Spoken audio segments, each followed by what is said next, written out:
We're gonna take a look at the standings real quick and a look at KU's schedule.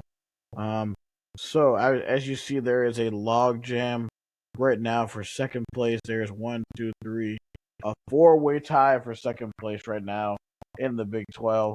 We have which involves Iowa State, Houston, Kansas, and Texas Tech.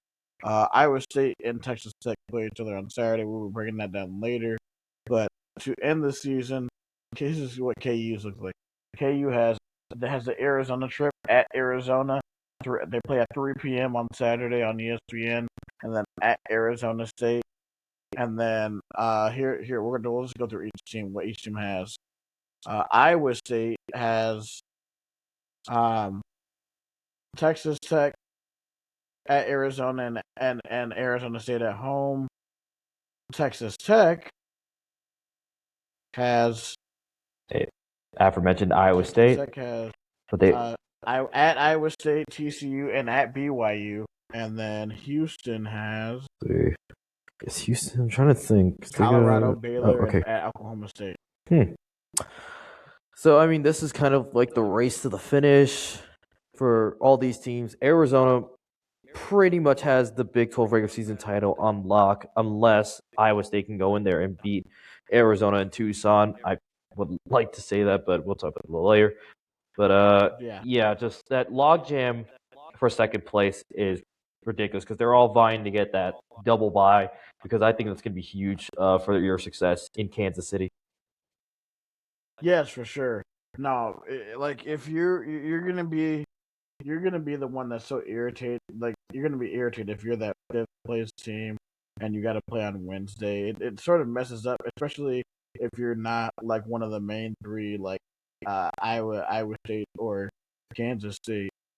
Or I'll say in this for the top two teams up in the standings, as long as you're not Iowa State or Kansas, like you're gonna be like kicking yourself. You'll be like, man, if we just fixed one of these, like losing a game you shouldn't. Like Texas Tech lost a game that they shouldn't this year, and if they get to the fifth seed, they're gonna be kicking themselves for losing the game that they shouldn't have. Yeah, and then that schedule mentioned. Hold on, I'm trying to think too, because like Iowa State, obviously, I think they've got the leg up on Houston, so we've got the leg up on Houston there. So we just got to keep winning. We have the leg up on them. We beat Texas Tech, we're gonna have the leg up on them and pretty much secure that double bye, which is the thing we'll mention a little later. But outside of Houston, Kansas, Tuesday, there was something interesting that happened on that day. Yes, there is. And before we get to that, I wanted to show Chris. Chris, thank you for watching. He said having that Kansas at Arizona on Saturday before we play on Monday. I like how that could play for Iowa State volleyball theory, if you will. Yeah, that is an interesting thing, because let's say Kansas goes in there and beats Arizona at McKale.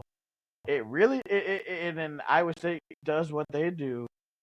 I mean, it sets up 13-3 and 12-4, and at that point, if Iowa State were to go into McKale and win, I mean, it could set up for maybe a share at a Big 12 title.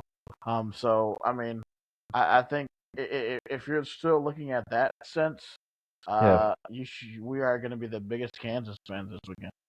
Which is funny. But I wonder, since we would have the head-to-head against Arizona, wouldn't that make us technically unofficially outright then, even though we're presuming that Iowa State and Arizona share the same Big 12 record because of the head-to-head? That would make Iowa State the official outright regular season champ. I think we'd also have to see the common opponents too, right? I feel no, head-to-head would be the first, and that'd be the biggest indicator to me. Okay. Yeah, because if you already have that head-to-head, you don't need to worry about anything else. Good point. Yeah, you're right. So okay. And as we move on to Tuesday, thank you for that. Thank you for that comment, Chris. Thank you for watching the show. So just across country, Duke puts 100 on Notre Dame. I mean, there's not much there. But Arizona, they survive a game in Waco against Baylor, and Baylor